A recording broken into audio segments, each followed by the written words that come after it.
Genuine है और हमारा अधिकार है, जो बौद्ध धर्मी है तो उनको ये मिलना ही चाहिए। अब देखते हैं ना कि अयोध्या में सब सारे वो आडंबर ख़त्म करके और बुद्ध की शरण में आ गए थे। और क्यों आए थे, इसका भी तो कोई कारण होगा। कारण यही है कि उसमें केवल मानव को मानव समझा जाता है। इस न्यूज चैनल पर जो भी वक्ता ने कहा वो उसकी अपनी राय है, जिसकी पुष्टि नेशन न्यूज इंडिया नहीं करता। धन्यवाद। नेशन न्यूज इंडिया चैनल में आपका हार्दिक स्वागत। आज हम गाजियाबाद, जिस तरीके से पूरे देश के अंदर त्राही चल रही है धर्म मजहब को लेकर, उसी तरीके से भारत का जो बौद्ध धर्म है उसको लेकर भारत ही नहीं विदेशों के अंदर धरने प्रदर्शन शुरू हैं।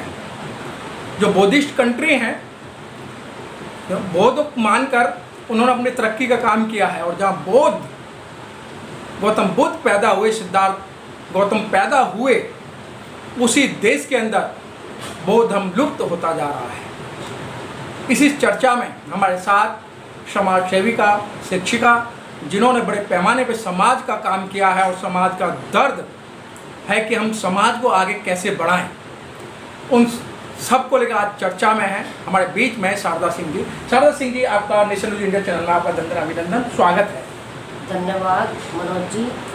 और मैं भारतीय महिला राष्ट्र निर्माण संघ की अध्यक्ष हूँ जी। और आप जो पूछना चाहते हैं। शारदा सिंह जी, जिस तरीके से बौद्ध विहार के अंदर जो ये आंदोलन चल रहा है कि भाई बौद्ध विहार मुक्ति आंदोलन या बौद्ध विहार को मुक्त करो, इस आंदोलन को आप कैसे देखती हैं? ये जो आंदोलन है ये बिल्कुल सही है और होना भी चाहिए था। ये बहुत लेट शुरू हुआ, जबकि हमारा ये धर्म है ये बहुत प्राचीन है। बुद्ध धर्म बहुत पहले से ही है। भगवान बुद्ध यहाँ पैदा हुए थे लुम्बिनी में। महामाया उनकी माता का नाम था। उनका जन्म जब भारत में हुआ है तो भारत में ही उनको स्थायी जगह क्यों नहीं मिल पाई? ये तो या तो हमारी कमजोरी है या हमारे भारतवासियों की। मैं तो कहूँगी कि हमारे समाज की जो बुद्धिस्ट है उनकी ज़्यादा कमजोरी रही है। ये क्यों? ये आंदोलन बहुत पहले छिड़ जाना चाहिए था और इसको प्राप्त कर लेना चाहिए था अब तक, क्योंकि बौद्ध धर्म ही एक ऐसा धर्म है जो मानव को मानव समझता है और जिसने हमें आचरण का शुद्धि दी है और शील दिए हैं, पंचशील दिया है। तो जब भारत से बाहर जो हमारे यहाँ के बड़े बड़े मंत्री नेता हैं जाते हैं बुद्ध की मूर्ति लेकर, और वो वहाँ जाकर कहते हैं मैं बुद्ध की धरती से आया हूँ। क्यों कहते हैं? ऐसा क्या है? यहाँ तो उनकी कदर नहीं है, उनको कोई स्थायी जगह नहीं दी गई है और बाहर जाके वो अपना नाम करते हैं। क्यों? क्योंकि बाहर के बहुत सारे देश, कम से कम 80% देश वो बुद्धिस्ट है।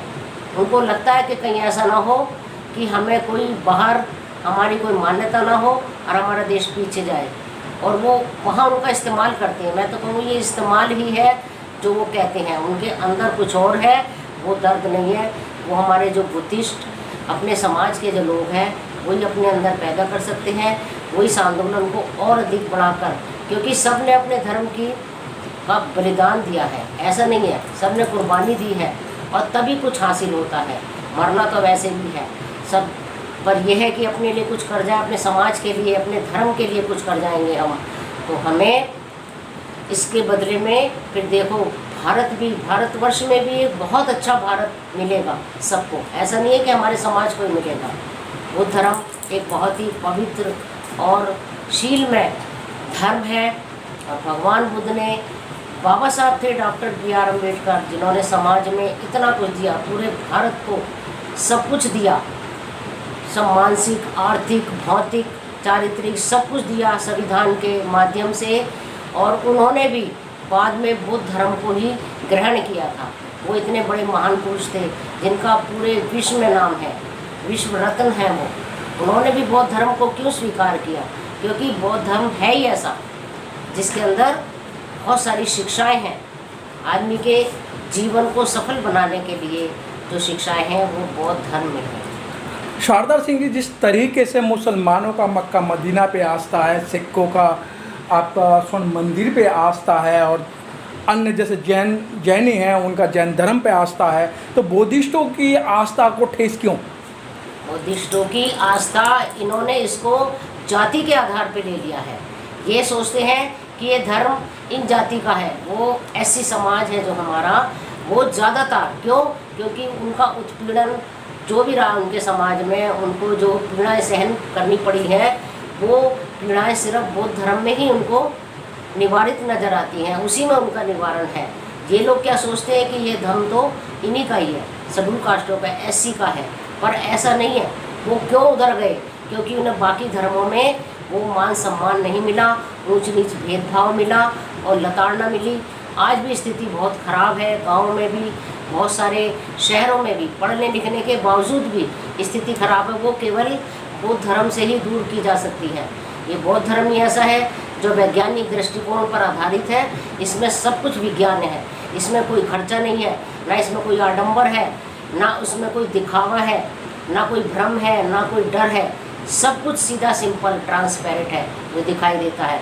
तो हम कहते हैं जिस तरह से राम को अयोध्या में जगह मिली, काशी में शिव को मिली और मक्का मदीना में मुसलमानों को मिली, वृंदावन में कृष्ण जी को मिली, जैनियों को मिली, सबको जब अपनी अपनी जगह, अपने देव को, देव आदिदेव को स्थापित करने की जब सबको जगह मिल गई, मूल जगह, तो बौद्ध को क्यों नहीं मिली? जबकि बुद्ध तो यहीं पैदा हुए थे, लुम्बिनी में पैदा हुए थे।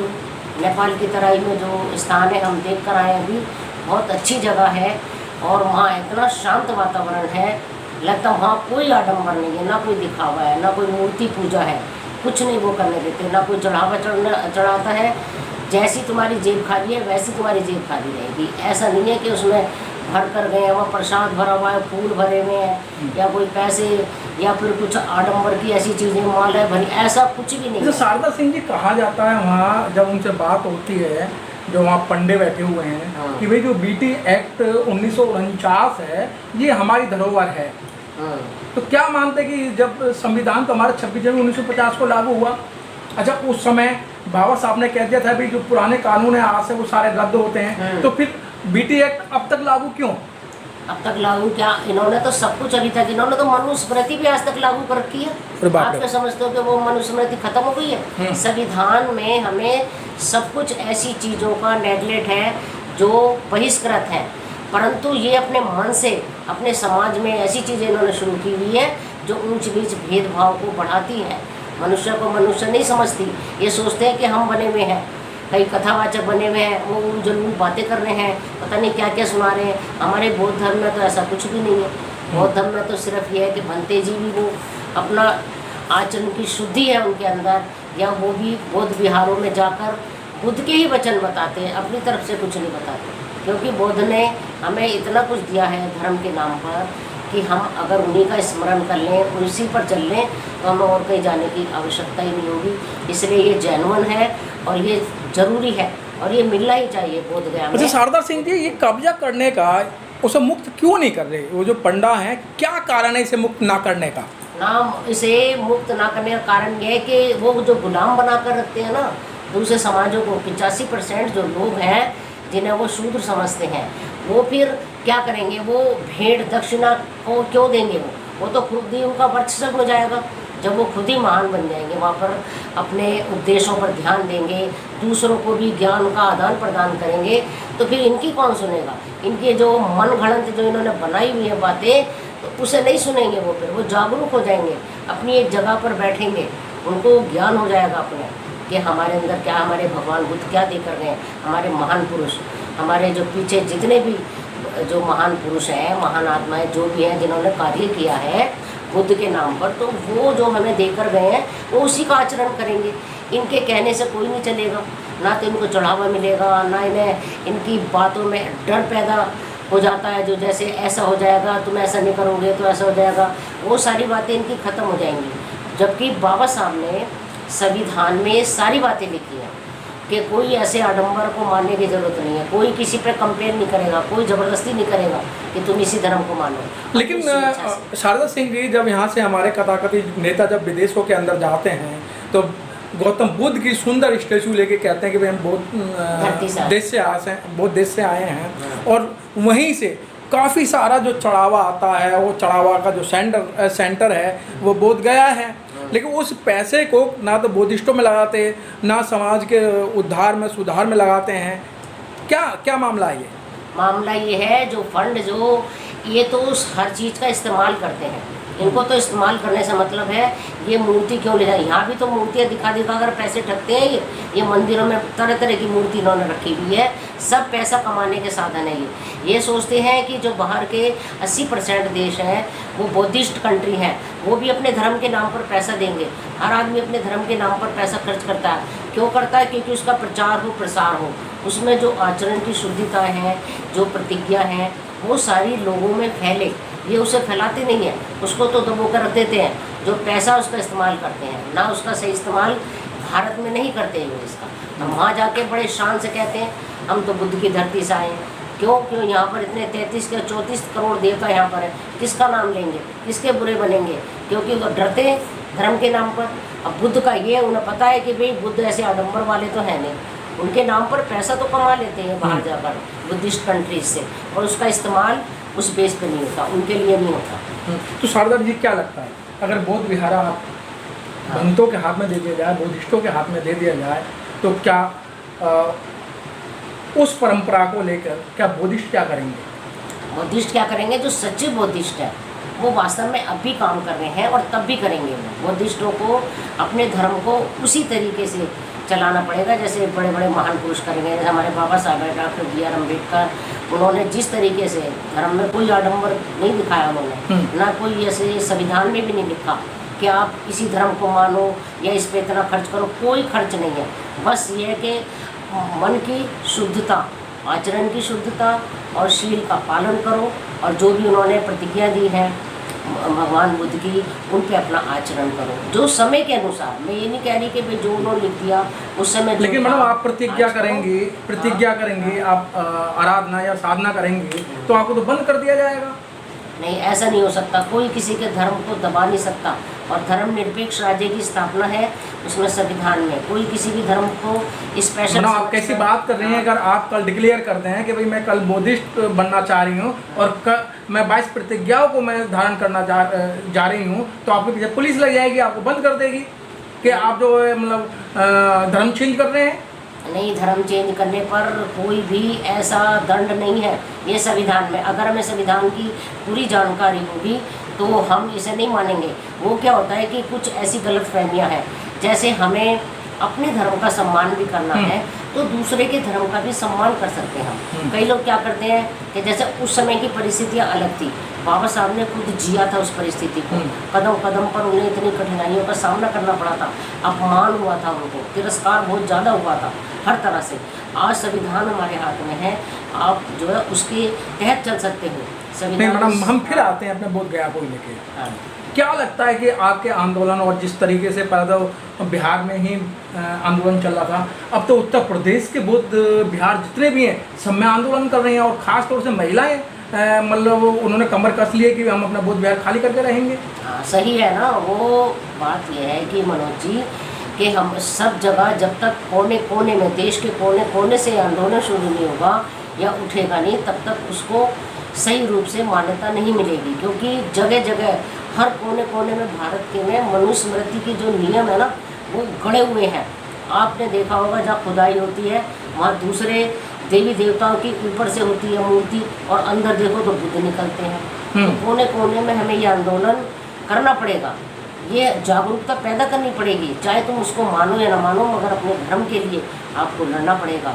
बच्चे को ये धारणा। क्या लगता है इस आंदोलन से आप बौद्ध बिहार को मुक्त करा पाएंगे? हाँ, बिल्कुल हो पाएगा। कैसे कि शुरू में अब आप देखो कि मुगल इतने वो थे, इतने शक्तिशाली, सब उन्होंने मस्जिद को अपना वो कर दिया, वो कैंसिल करके मस्जिद को, और उन्होंने अयोध्या में राम मंदिर बना दिया। इतने दिनों से इतने लोग मरते आ रहे थे, क्या वो दोबारा जिंदा हो जाएंगे? पर नहीं। पर हमें अपना आंदोलन शांतिपूर्वक ढंग से करना है। जब यहाँ और लेकिन मैडम आपने जो आप बार आप अयोध्या के मंदिर की बात कर रही हैं, उसमें तो हिंदुओं की आस्था थी। हाँ। लेकिन आप तो बौद्धिस्टों की आस्था को ये तो लोग कुछ समझ ही नहीं रहे। सब समझ जाएंगे, ये मैं कहती हूँ पूरा भारत ही बौद्ध में हो जाएगा जब एक दिन वो समझेंगे। अभी तो वो समझ नहीं पा रहे ना, कई लोग तो ऐसे चिपटे पड़े हैं, उन्हें लग रहा है कि ये धर्म का धंधा जो है ये हमारा बिजनेस है, जी। व्यापार समझ रखा, इसलिए वो इसके चुप्पे पड़े हैं। अगर वो वास्तव में धार्मिक होंगे, उनकी किसी भी धर्म में आस्था होगी, तो ऐसा गलत काम करेंगे ही नहीं, सभी धर्म को सम्मान देंगे। आज क्या है वो, अब मान लो रक्षाबंधन आ रहा है, इतनी तमाम तरह की आडंबर वाली चीज़ें बेचेंगे, उनके घर में पैसा जाएगा। जो छोटे लोग हैं जो समझ नहीं पा रहे धर्म को, वो न खरीदेंगे, उन जरूरी चीज़ों को खरीदेंगे, सारा पैसा अपने। देखिएगा, बहुत अच्छी बात कही शारदा सिंह जी, जो कि पढ़ी लिखी हैं और शिक्षा का मैंने पहले आपको बता दिया था कि आपको भी शारदा सिंह बनना पड़ेगा। जो विरासत है वो आपके हाथ से चली जाएगी और जाने में कोई कसर नहीं है। वो तो शारदा जैसी जो महिलाएं, सामाजिक महिला हैं, उन्होंने आंदोलन करके वो रोक रखा है, क्योंकि एक जख्म ठीक नहीं होता उससे पहले सरकार दूसरी जख्म दे देती है। वो मैं इसलिए कह रहा हूँ कि बाबा साहब की स्टेचू हो या नागपुर की दीक्षा भूमि हो या बोध गया के अंदर जो आंदोलन चल रहा है, इन सब के पीछे अगर आपका आंदोलन है तो आप जीवित हैं। अगर आंदोलन नहीं रहेगा तो सरकार कब कुठाराघात कर देगी, और कुठाराघात कर देगी तो आपके पास कुछ नहीं बचेगा। आने वाली पीढ़ी जो है आपको माफ़ नहीं करेगी, और वो पीढ़ी, वो बच्चे ये कहेंगे जिस समय आंदोलन चल रहा था तो आप कहाँ थे। हाँ, हमने एक वीडियो देखी थी, शारदा सिंह जी जो बोध गया आंदोलन को लेकर वो बोल रही थी, वो संघर्ष कर रही थी बोध बिहार के अंदर बैठकर। तो आप लोगों को भी, आप जैसी महिलाओं को भी बाहर निकल के आना पड़ेगा। और जिस तरीके बाबा साहब ने कहा था और महापुरुषों ने कहा था कि शिक्षा वो शेरनी का दूध है, जो पिएगा वो धाड़ेगा। शारदा सिंह जी ने शिक्षा ली है और इसीलिए धाड़ रही हैं, आपको अपने अधिकार बता रही हैं और आपको अपने मजहब के बारे में बता रही हैं। किसी को गलत मत करो, लेकिन अपना जो धर्म है, धम्म है, उसे तो बचा लो।